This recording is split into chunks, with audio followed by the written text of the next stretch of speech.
welcome to the 9th video of Old Guys Gentlemen Flippers.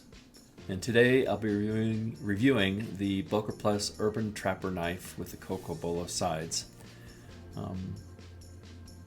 I got this thing because it looked really cool in the pictures, and I can't stand fingerprints on these things.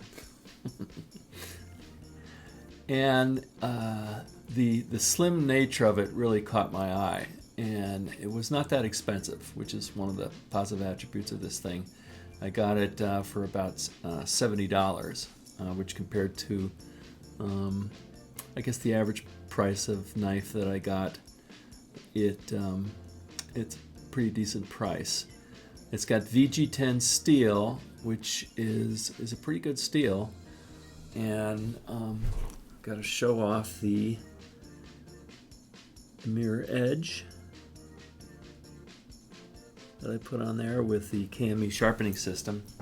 The action is slower than, let's see if I can even close this. Yeah. The action is slower than a lot of the other knives I have. You know, I wish it would be just a little bit faster. This is what it's like for opening.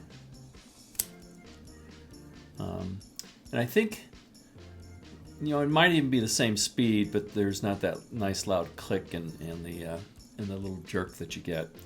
And that's probably because it's so light. I mean, this thing is 1.89 ounces.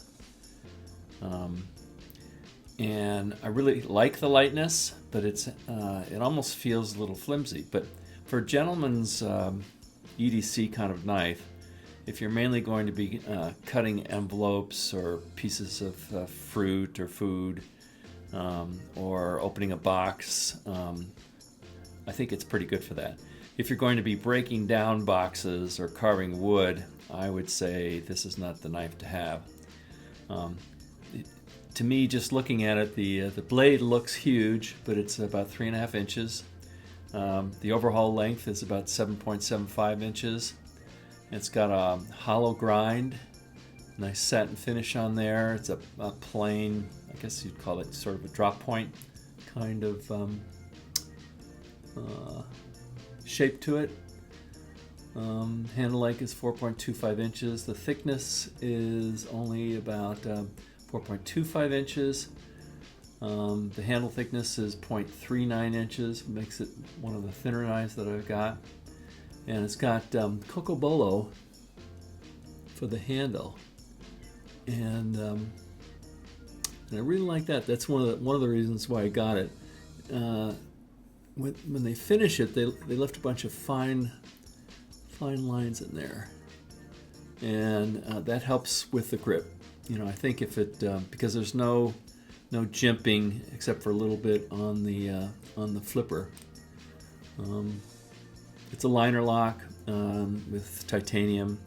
The clip is adequate, but reminds me of a duck's bill. They might have thought about doing something a little bit sleeker than that. It uses the IKBS bearing system, and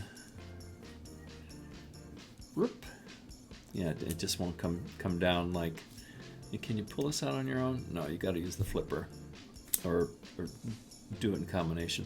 It's got a good lock on it. When I first got it, this is one of the downsides of it. There must be a quality control issue or something, but this went in and got stuck, and it was harder than heck to disengage. But I pulled the thing apart, which was pretty easy, and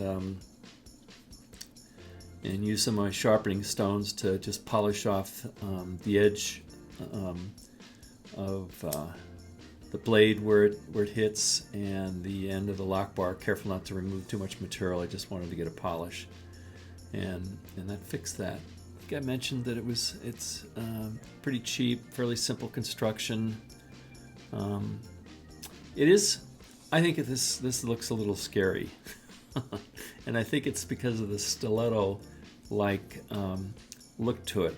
Even though the blade itself is not that much larger than my other ones, but I think the fact that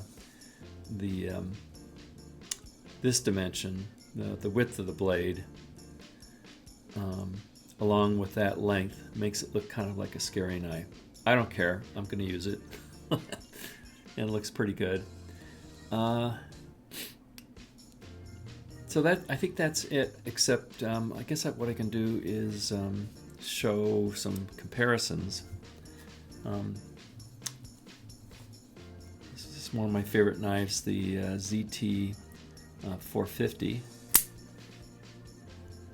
And it's almost the exact same length in both the blade length. But I think if you look sideways, you can see there's a big difference. Let me bring this up closer to the camera. There still is a pretty big difference between these two in terms of the thickness of the knives. Another knife is the Ken Onion Leek.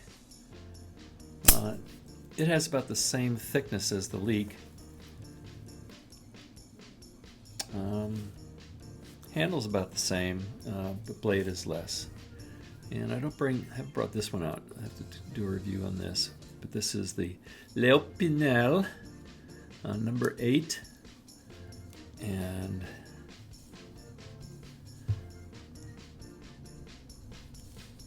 it's funny, perceptions and stuff. I used to think of this having a pretty long blade, but it's actually shorter than a couple of my other knives.